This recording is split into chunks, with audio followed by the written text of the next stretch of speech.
Tips with Tony. Tips with Tony. All about nutrition from your favorite dietitian. Everything you need to digest in your mind. Tips with Tony. Tips with Tony. Making you healthier one bite at a time. With Tony. Woo. Hello and welcome to the Tips with Tony podcast. I'm Tony Marinucci, your registered dietitian, helping you get healthy one bite at a time.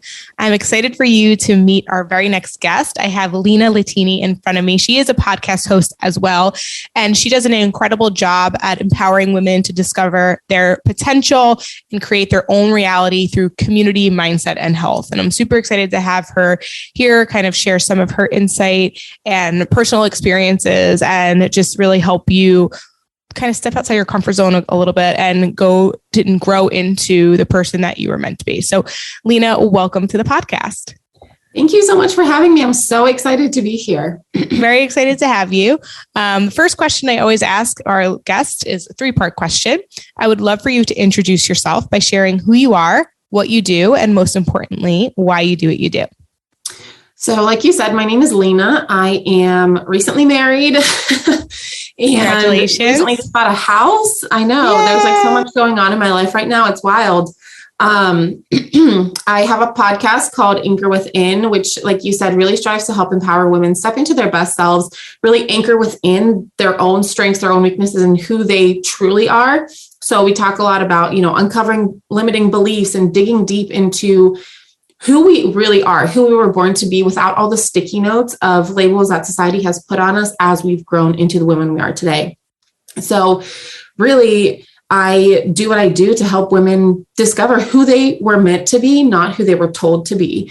And I just find so much, purpose and power in helping females do that. And I'm also a physical therapist. So I work, a regular 9 to 5, well, not really 9 to 5, but full-time job. And, I kind of got into the personal development, like self-discovery, empowerment phase of my life when I started working in network marketing a couple of years ago. I don't do that anymore, but it took a lot of growth and self-discovery to be able to put myself out there. I always used to tell myself, because other people told me that like I was this like shy, quiet, introverted person. And though I am fairly introverted, like I get a lot of energy from being alone. Like I love talking to people. I love pouring energy into people. I love being around people. And I learned that because I was forced to put myself out there in a network marketing business and, found that that wasn't really the thing for me, but I got so much value out of that. And so now I'm kind of repurposing that into helping other women find that, not necessarily through network marketing, but through my podcast and through all of the other things that I plan on doing with my podcast in the future. I absolutely love that. And I think the best part that you just shared is that people maybe have known you as shy, and like to have a social media presence, to have a podcast, like it did kind of force you to probably step outside your comfort zone. And, if you didn't share that, I probably wouldn't have known that you were shy. Right. Yeah. And I always, people are always like so surprised. Yeah. No, I think that's so great. So I guess it sounds like, okay. And also too, I will say I have even dabbled myself in network marketing and done like, even, I hate to say it, but I was a coach for an MLM. Even as a registered dietitian. But, as much as I could look back on certain parts of that, my part of my life, I could like cringe at that. At the same time, it literally brought me to today. Like exactly. Personal development books, I started listening to many years ago. And honestly, I still listen to personal development books. I'm still obsessed with podcasts. It's how I got into this. It's how I even learned about the podcasting field and what it takes to grow a business, because it's not about what you know, but it's more about, it's not just about what you know, I should say. It's mostly about who you know and making connections and getting in people's DMs and just showing up in ways that are uncomfortable to you. And eventually it will lead you to a so much like different path that you probably had never expected or intended yourself to be. Yeah, absolutely. There's so much power in just taking steps and like, I like to say trying things on for size and just, if you like it and it works for you, great. And if it doesn't, also great. You got that experience and you met people that can now help you get into the other space. Like you said, I wouldn't have gotten into podcasting had I not done any type of network marketing, because I didn't even know podcasts existed before I was like told by my team leaders to listen to these podcasts. And I was like, well, this is a really cool platform. I have a message I want to share. I want to get into podcasting. I want to start a podcast myself. So, just because it doesn't necessarily work the way you thought it would, doesn't mean it's not going to lead you to something different down the road. Mm-hmm. Yeah. So, I think you mentioned you probably at one point, this was really hard for you now looking back. And I'm sure anybody listening who's maybe been thinking about, creating a different life for themselves or really stepping outside the box a bit, they probably have a ton of limiting beliefs. I know even me, I still have limiting beliefs. I know I look up to mentors who are crushing the game of life mentally, physically, spiritually, all of the things, and they still have limiting beliefs. So I guess my question to you is, did you struggle with any of those, or how did you kind of shift and change your stories to be able to like kind of find this new purpose of yours? Yeah. Wow. There's like so much there that I could dive into. First and foremost, like just starting a network marketing business with someone who would just like post 3 pictures a year on Instagram or on social media. That was just like, I don't want to be public about my life or anything like that. Just like the biggest things for me were, first of all, I'm not good at this because I've never done it. So how do I expect to be good at something I had never done? Right. You don't get good at something unless you suck at it first.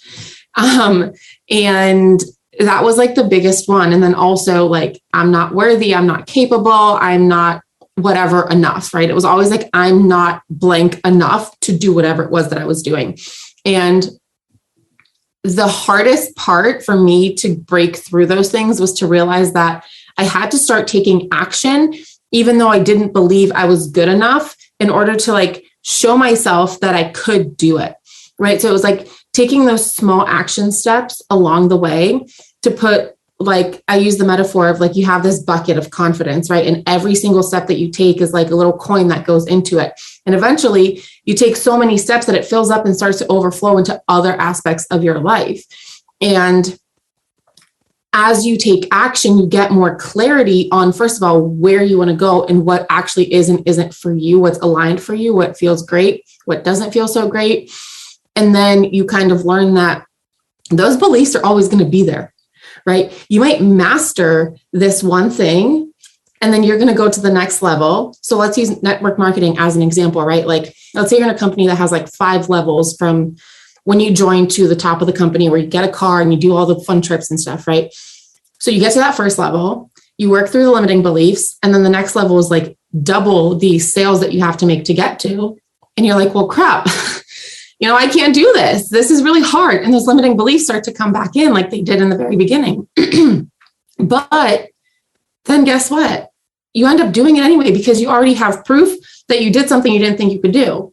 And now you're like, okay, well, I did this and I didn't think I could do it. So maybe this isn't as far out of reach as I think. Before you know it, you're at the top of the company. Same thing with like a health goal. Well, I've never squatted in my life. So you start with body weight squats and you prove to yourself that you can do 100 of those. And then you do 50 pounds and then 100 and then whatever. And you're like on stage competing in bodybuilding shows next year. Like, it's just putting all of those things in your confidence bucket and understanding that those beliefs are constantly going to come up, but you always have to do the work. Like, there is no destination. Like, check, I mastered this limiting belief. Like, that doesn't exist, right? It's always going to come up no matter what. And every time you try something new, it's going to come up. So I think that was the hardest part for me, was understanding that it's never going to go away. And I just have to learn how to continuously work through those things to really shift them to work for me rather than against me. I love that so much. And I think that's definitely a great lesson for people to know. They're never going away. And you could almost argue that if they're there, that means you got to do more work. Like, if they're there, it's a sign that like you actually really want this. You really need to do this. Not that you should stop doing it. So it shouldn't limit you. If anything, it should really fuel you. Yeah. Yeah. And I love that. It's so true. Like, that's something that like personally, I realized like when it came to business, even we were just talking before, we even started recording, writing a book. I did not expect writing a book to be as hard as it was. It was literally the hardest thing I've ever done. Like it really challenged me in all the ways, and it really stretched me. And then when you're done writing it, you have to figure about, like, I self-published, then you have to figure out that it's like a whole other beast. And then you have to market it. It's like, it's a beast. It's literally really, really hard. And then also too, growing a business now where I have dietitians that work for me. If you would have told me that this was something that I would be doing like 5 years ago, I would have laughed in your face. Yeah. Like I literally would not have believed it at all. I thought that it'd be like a side hustle for most of my life. And then maybe eventually I'd go out on my own and then cap it there.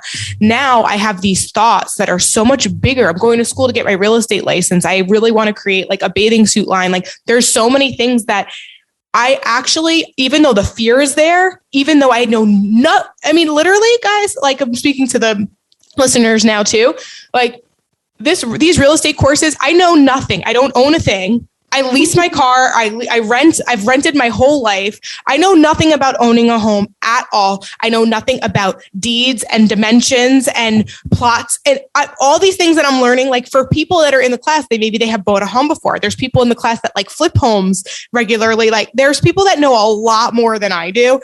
And I feel like an idiot.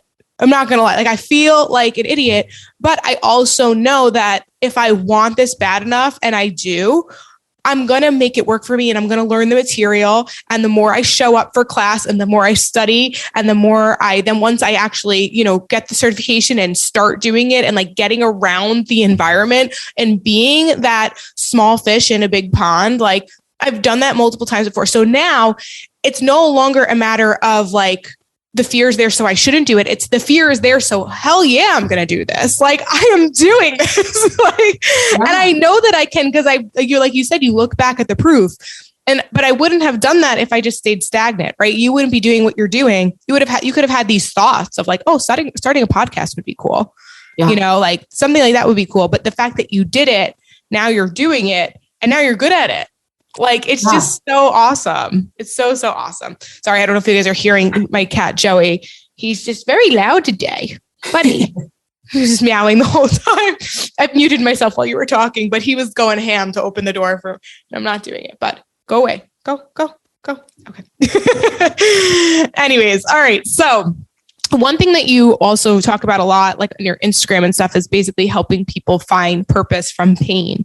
And I would love for you to elaborate on that a little bit, because I definitely think that is something that I don't think enough people utilize. And actually, I don't think they'd even realize that they're kind of standing on gold, because I know it hurts, and whatever pain they've been going through, might seem like a limitation, but I do believe that it really pushes us into something great. So I would love for you to talk about how you help people find purpose in pain.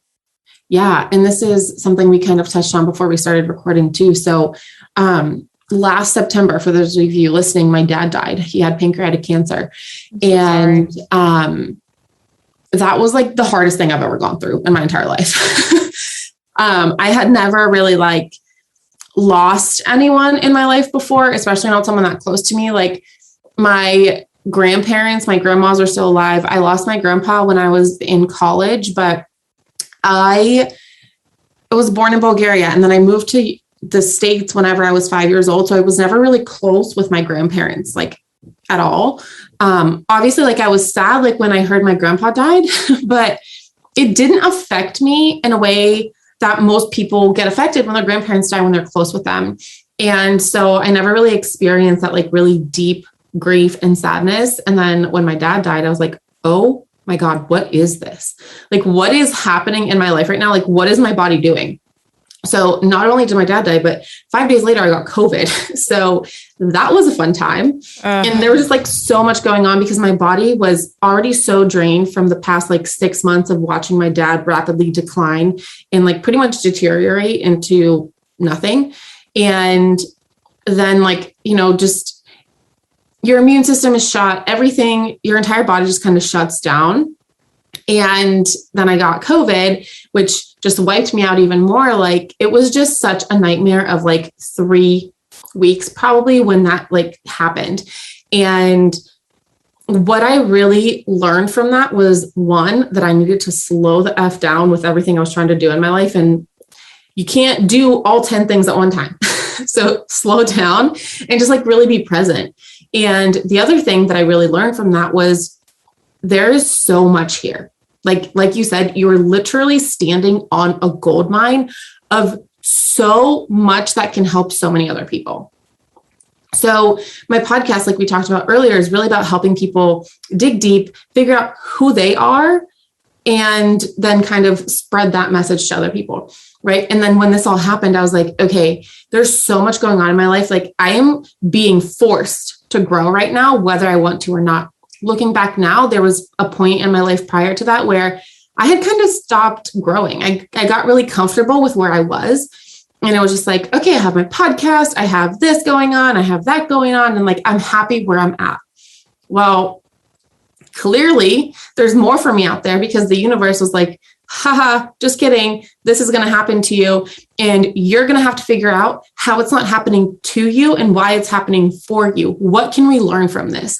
And this was my way of being forced into the growth that I was kind of resisting because I knew that that next step was huge for me. Like what's coming next is going to be so life-changing, like in the best way possible. But I was so scared and fearful of that next transition that it took something like my dad dying for me to realize like there's so much more here for me. And when you see somebody close to you like deteriorate over time, but also just like is no longer physically here when they're gone, and it's like life is so fragile. My dad was only 56 years old. Like he wasn't old at all. And it's like, what am I doing by holding myself here, being comfortable? Right. It was like that wake up call that I needed. Like I had to really grow through this. So my purpose now, looking back at those couple of weeks and couple of months of going through this, is that I'm here to help people really get uncomfortable and find the purpose in what they're going through. It doesn't have to be that you lost somebody, right? You could have lost a job. You could have to move for a job and you're leaving everything that you've known in your hometown to move across the country or into a different country. Things that are just really hard transformations in our lives are painful because it's uncomfortable and it's hard and it's scary, but we have to grow through that in order to get to where we are. And now I'm going to write a book for people going through something scary in the messy middle because I don't have it all figured out. Like grief hits me in the weirdest ways. Like my husband and I just closed on our house last Friday. And now I'm like, oh my God, my dad's not here to show me how to lay the floor. My dad's not here to show me how to do this. And he was very handy. He did everything. Right. And it's just like, I didn't realize that buying a house was going to be so hard for me because my dad's not here to help me do it. Right. Yeah. So it just hits you in different ways, but being able to pull the lessons out of those things, no matter how hard it is, like there is nothing in the world I would want more than my dad to still be here.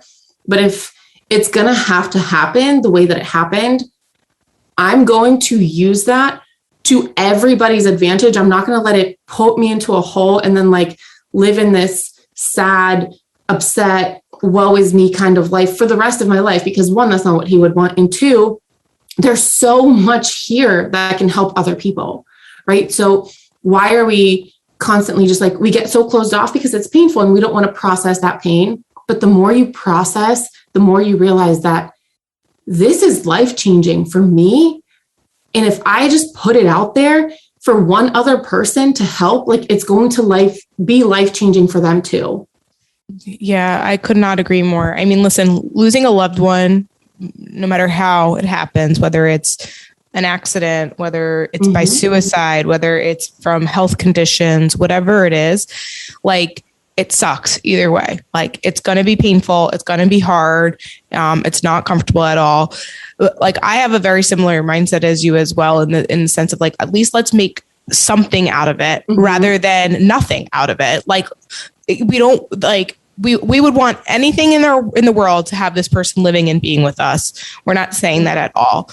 However, that's the reality is that's not the case. So how can we still almost like live in this person's memory or make this person's memory be eternal and to be present and to like almost make it like it wasn't for nothing, if that makes sense. Like because of what you went through now, you probably are speaking to, I bet you at least one person who's listening to this lost their father to cancer, even more specifically to pancreatic cancer at an age that was not expected at all. And because they're resonating with you right now, because they're listening to you, number one, they already don't feel like they're alone. everything you just said about buying the house and being upset about, not having someone to show you how to lay the floors, like those are all very, very easily relatable. And I think when we're in a sad place, when we're in a depressed place, we feel like we're alone. We feel like we're the only person that can go through this. And sometimes just knowing that you're not alone gives us a little bit of a sense of comfort. And then to go a little step further, it's you really have pushed yourself into now even speaking about it, not just to your loved ones, but to people you don't even know. And to now writing a book, which is going to push you even further. And like connection is really, really important. I know you really do a great job with that and like bringing community together. Like that's how you get through these things, right? Mm-hmm. If you try to go at it alone, it's going to be a lot more challenging. But if you lean on others and you speak about it and get support, it's probably going to make that a little bit easier. Yeah, absolutely. And, that's also not to say don't be sad, right? Like we're not saying that at all.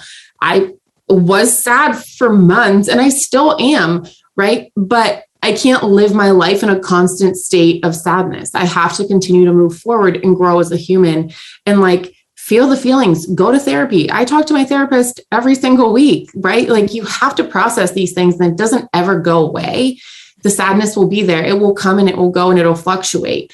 And when you least expect it, like I said, so give yourself that time to really be sad and feel what you need to feel and process. Don't just like kind of push it down and pretend it didn't happen because it did. Mm-hmm. And the longer you avoid it, obviously, the worse it's going to be.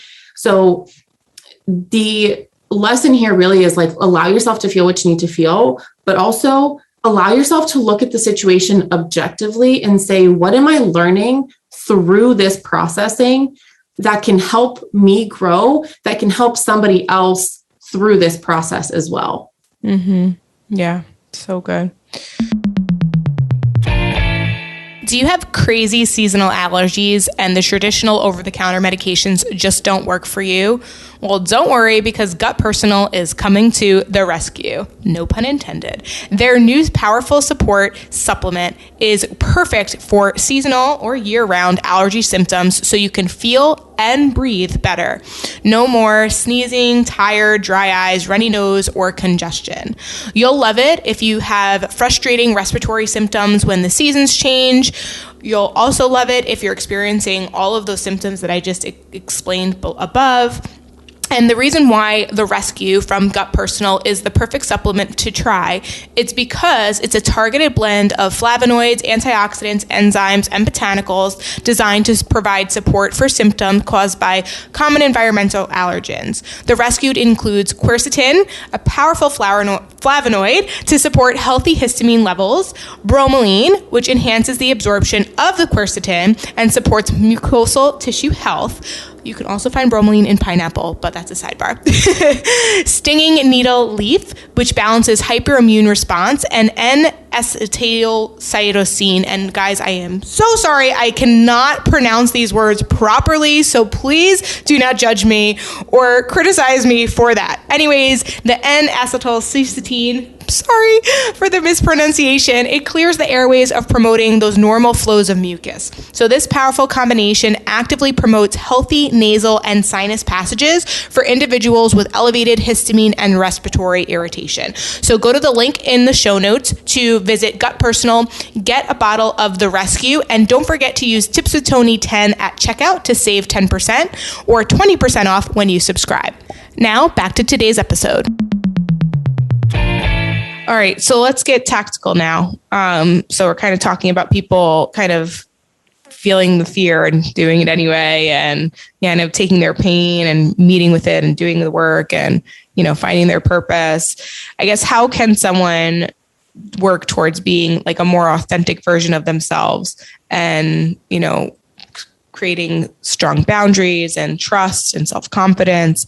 Like, what are some tactical things that you think our listeners could apply to help them get there? Yeah.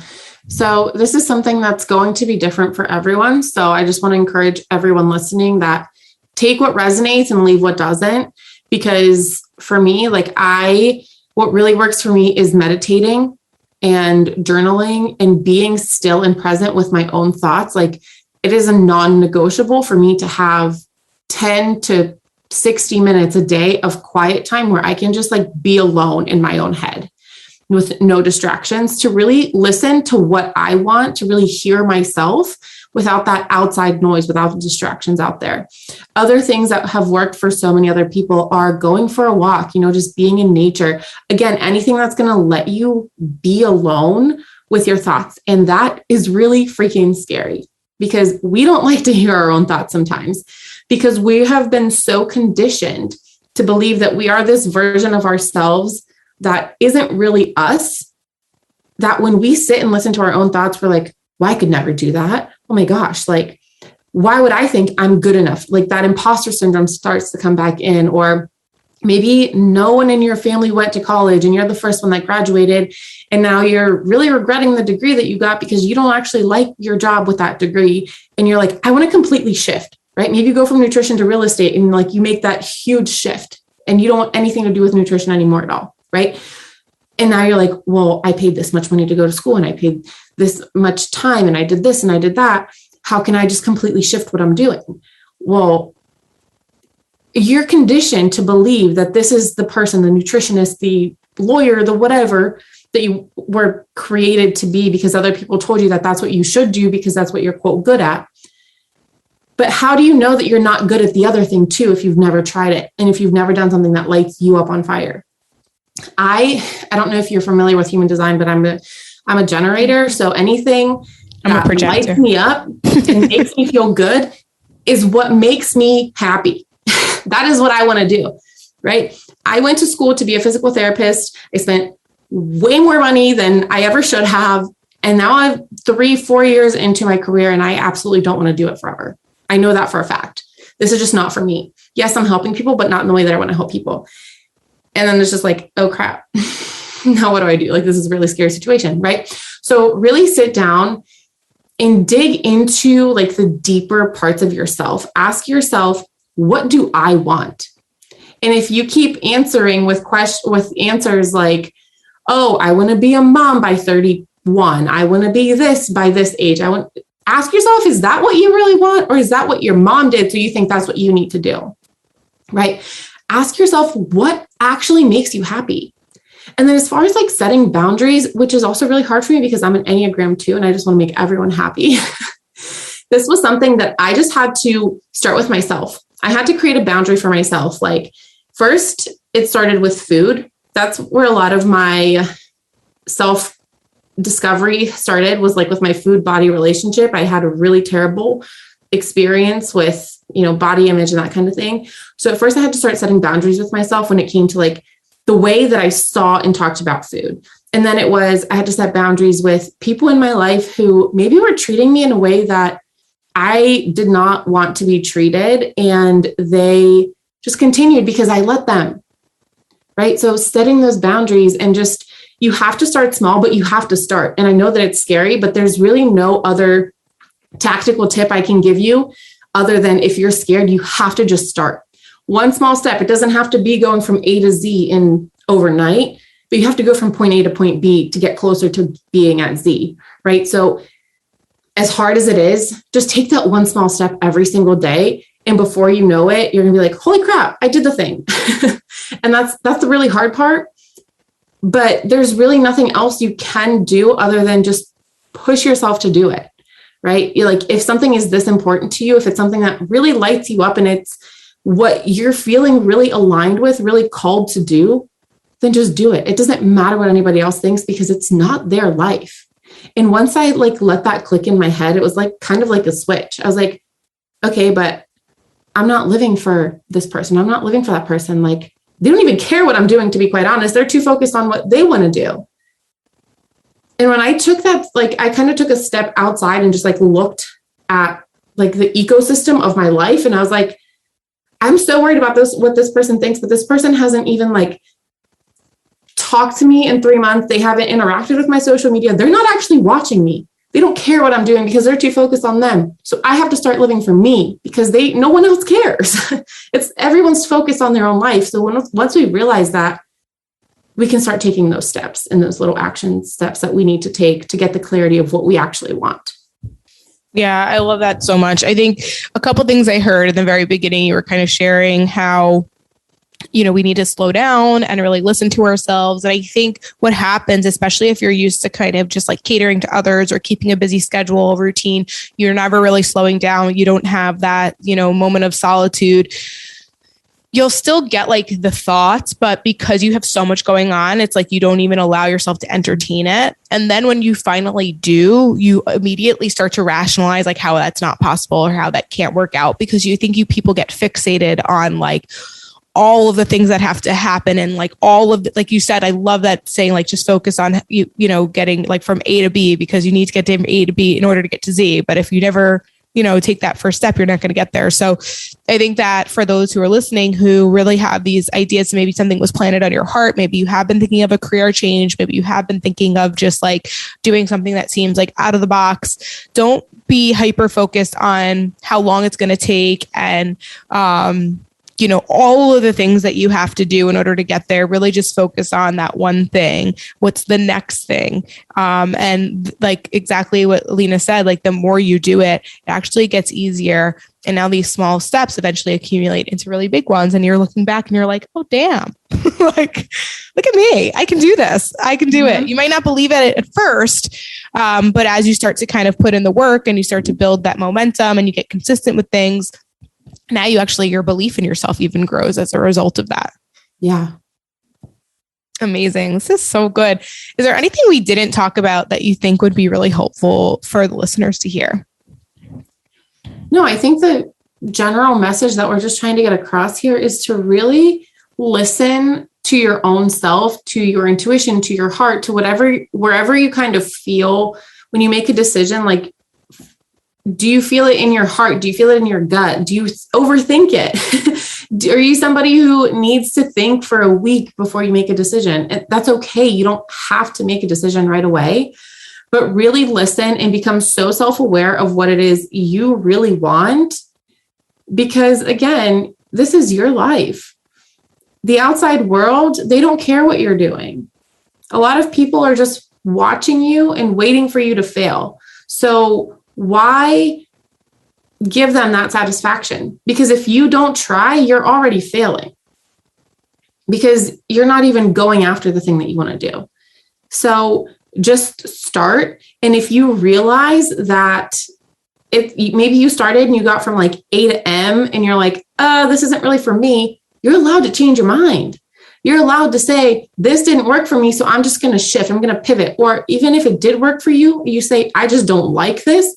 That's totally fine too. You're allowed to shift. You're allowed to pivot. You're allowed to change your mind, because again, you're living for you in your life. And there's nothing worse that I can imagine than getting to the end of my life and saying, why did I not live for me? Regretting everything that I did or didn't do because I was trying to please other people and not myself. So just really listen to what you want and take steps and action based on what you're feeling called for, not what everyone else wants for you. Yeah, definitely. And I will just add to that those who kind of step outside their comfort zone and grow and become things like, most people will be supportive and it'll inspire them. There are going to be people that maybe judge you or make you feel like, what are you doing? But that's called projection. Like, that's their own stuff. They probably in their heart have this idea like that they want to start their own business. And now here you are doing it and doing it well. Right. Mm-hmm. And so they might say certain things that might kind of, depending on who they are, maybe not feel, you might not feel 100% supportive, but honestly, that's not your person anyway. Like, it's only because you're doing things and you're making them uncomfortable, because it's like, that's something that they want, but they just don't have the guts to do it. They're too afraid of change to do it. So the reason why you need to do this, guys, is because people actually are waiting for you, because not the person who's insecure about it and that's probably never going to take the step. For those people that are also on the fence, they're almost like waiting for you to go first, right? They're waiting to be inspired by you. They want you to go. They want you to push. So be the leader and just jump in, and just, what's the worst that can happen? You already know what you're doing now. Right. Yeah. And clearly you don't like love it, but it's not like it's going to get worse by you trying to go do something else. If anything, it's just going to stay the same. So what do you have to lose? Yeah. And, it's one thing I always used to say to myself when I was in that space of, it's never going to get any better. And it's like, so why not try? Because if this is my worst case scenario, it's not that bad. Right? So if I try and I just come right back to where I'm at, I'm okay with where I'm at, right? I'm not exactly happy or content, but if this is my worst case scenario, then it's really not that bad. So I might as well just go for it. Because if I land up right back here, I'm really not losing much. Yeah. So I think that's something. And then something you said also reminded me of, I saw this reel on Instagram this morning before we started recording. And I don't remember the exact wording, but it was about people judging you or supporting you. And it was saying something along the lines of strangers are always going to support you more because people who know you started in the same place and they're staying in the same place, but you're not. Yeah, I saw that recently too. Yeah. I sent that to my sister. Just started her own business, and you know she's going through all the things that I went when I first started my own business. It's like all the shit that just comes up from your childhood and your past, and it's like, who the fuck do you think you are? Like, what are you doing? Like, basically. Yeah. So I sent that to her, and it was just like absolute gold because people don't, you know, and I don't want to say too much, but basically, like, there's certain family dynamics that are like, they follow very specific paths and this is what they do. And this is what's expected. And like, it's a great life. It's a beautiful life. For me, I've always felt like I was meant for more. I literally got a tattoo. I have it on my wrist. I'm not even one to get tattoos. Like when I got a tattoo, that was a big deal. Like, you got a tattoo? And it's like, I didn't realize that I wanted it, but I did apparently. And it's just a reminder. It's on my wrist. So I look down, it says live for more, because I never want to get stuck in the mundane and the routine and what's expected of me. I want to do I want to surprise people all the time. I want to surprise myself, more importantly, all the time, because I know when I'm doing that, like, I'm taking full advantage of this life and living a life of purpose. And I think that what you said earlier about, you know, being a physical therapist and kind of losing it a little bit. I do love being a dietitian, although I don't know if this is what I'm going to do the rest of my life, to be honest. Let's see what happens when I step into real estate. See what happens when I decide to do a fashion business that I also know nothing about. Like, you know what I mean? Like, who knows? Like, I don't know. So don't pigeon yourself into a hole, and but be open to opportunities and just put your head down and fall in love with the process of learning and growing and developing and trying. And also, if you're not failing, you're probably not trying hard enough. Because those failures, quote unquote, is just the feedback that you need to know what's the next shift, where's the next place that I need to go, and helping you. What you've been talking about this whole time is like figuring out like your authentic self. You won't know until you try. Yeah. And it's really reframing that quote failure. And I hate that word because it's been so like popularized in social media recently. And it's just like a buzzword, like, oh, fail this, fail that, like, don't be a failure and all of these things. And even since, from when you're a little kid and your parents were like, well, you can't fail a test, that means you're stupid or whatever. Like, we attach this meaning that quote failing means we're stupid or we're not good enough or we can't make it happen.